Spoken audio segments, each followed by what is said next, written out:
I just wanted to speak as a former student here and as a faculty member for 30 years.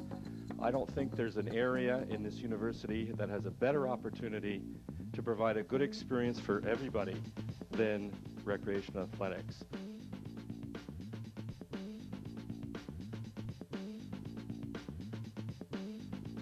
I think it's important. What Concordia is known for is having heart. And I really believe right now we're in a red zone and we got to score.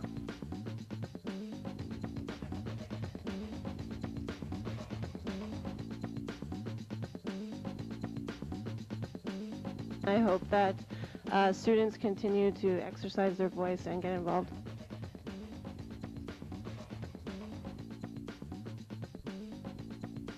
I just hope we can all leave here today and be very proud and say with great enthusiasm that Concordia will be #1 in the country, and we'll keep working until it is.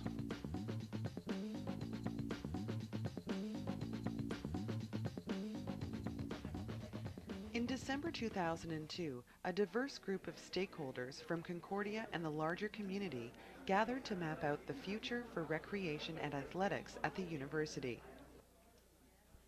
If the purpose of the university is to allow people to express themselves in all of the human modalities, whether it's intellectual, which is what usually people think of as a university activity, or whether it's social, or whether it's artistic, there's a place for each of these to be developed at a university, and naturally the same applies to physical activity. And it seems to me that we ought to be celebrating excellence in physical activity in the same way as we celebrate excellence in intellectual and artistic modes. In fact, the development of our recreation athletics facilities will begin next year with the installation of an artificial playing surface and lights on the Loyola's field and the rebuilding of the stadium. That's something that will be, I think, tangible proof to people like me who've been here for many a year, who keep hearing stories about the recreation athletic facilities being developed. This will be the first concrete step.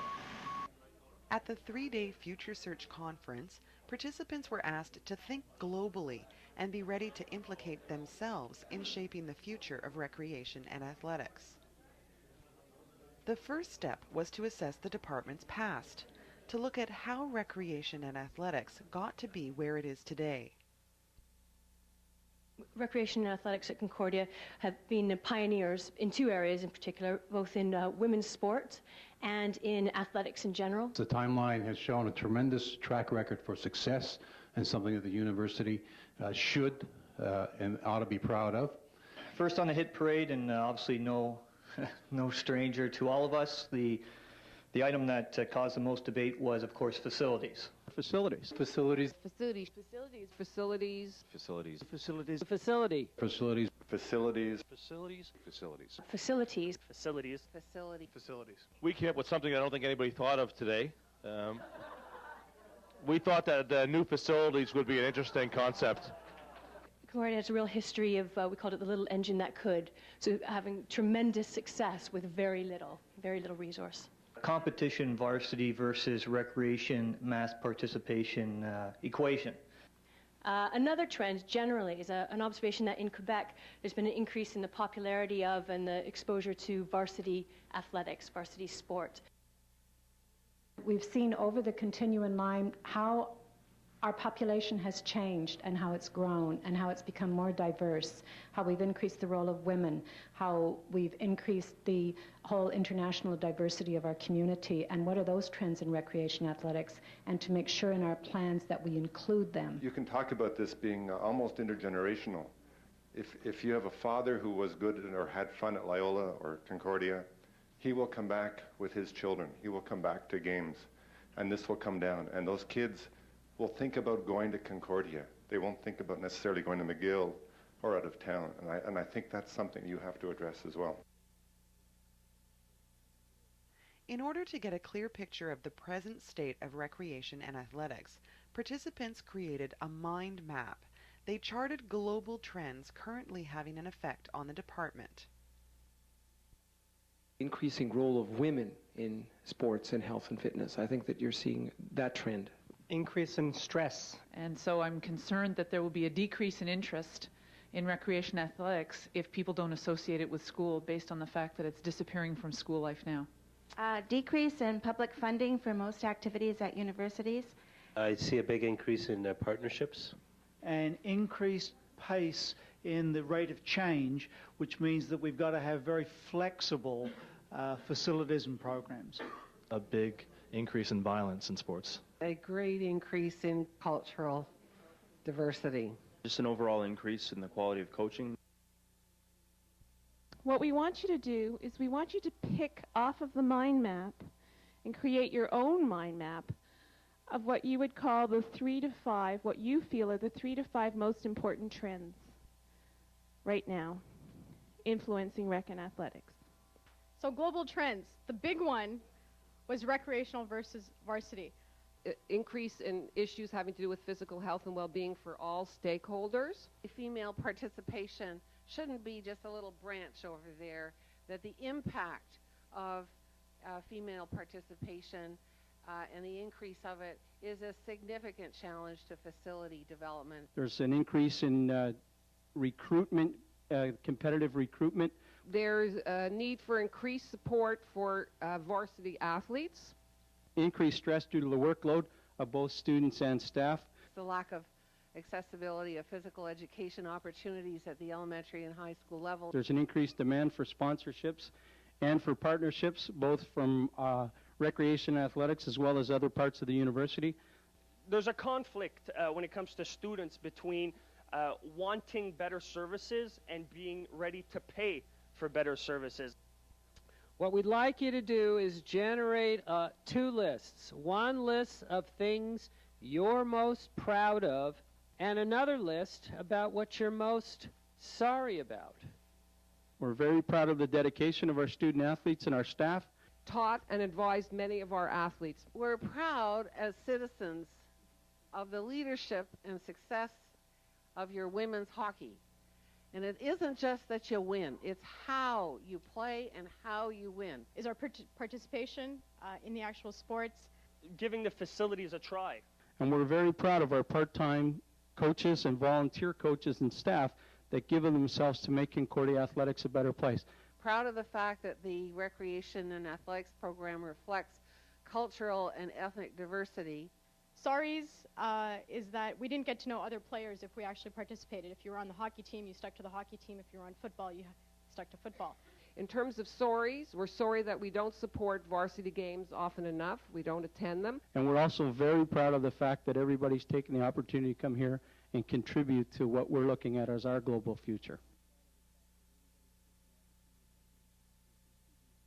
I think everybody on every chart around here had the word fundraising down, and as the representative from the advancement office, I would just like to say how thrilled I am that, that there's this much excitement and enthusiasm over the F word. So that's great.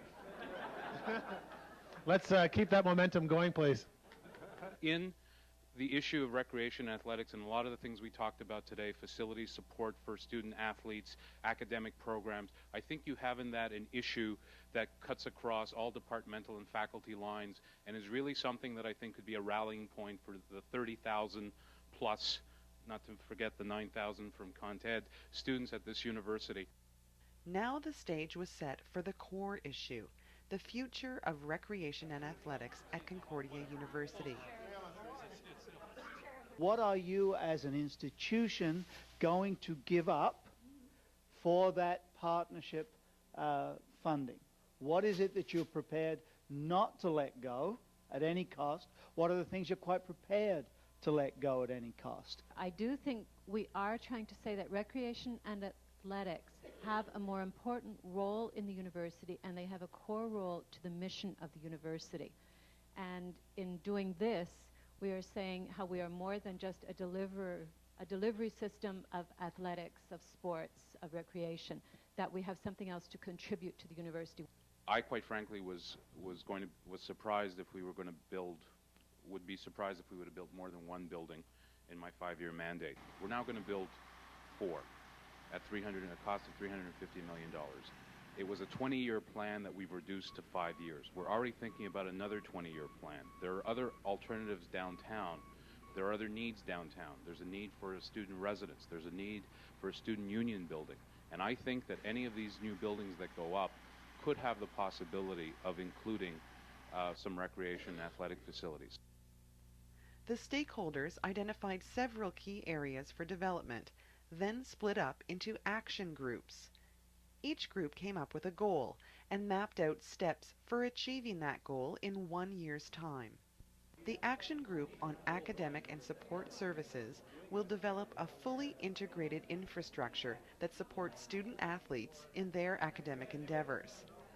The communication vision group aims to increase pride and support for varsity teams. The group will establish new promotional and merchandising strategies to make the department more visible on and off campus. A third action group centers on community links. Its goal is to establish connections between recreation and athletics and the community at large, and increase community participation in varsity events. The group also hopes to create a staff position for community liaison. The Facilities Action Group will take an inventory of department facilities and programs. This will be used to produce a needs assessment for recreation and athletics. The group wants to see turf and lights in the field as soon as possible. Another group came up with an action plan for fundraising to recruit a committee of stakeholders dedicated to meeting the immediate and long-term funding needs of recreation and athletics. The internal academic integration group had students in its sights. Its goal is to create new student internships for the department, while the leadership group committed to hiring a new director of recreation and athletics and to establish a search committee for this purpose. The final two groups focused on values. The Vision and Core Values group will develop and present a new mission statement to the department. The overall vision team will take the vision statement and action plans established at the conference and have them approved by the Senate and the Board of Governors. In developing these action plans, Future Search participants not only designed a vision for the department's future, they committed themselves to making that vision a reality through specific actions.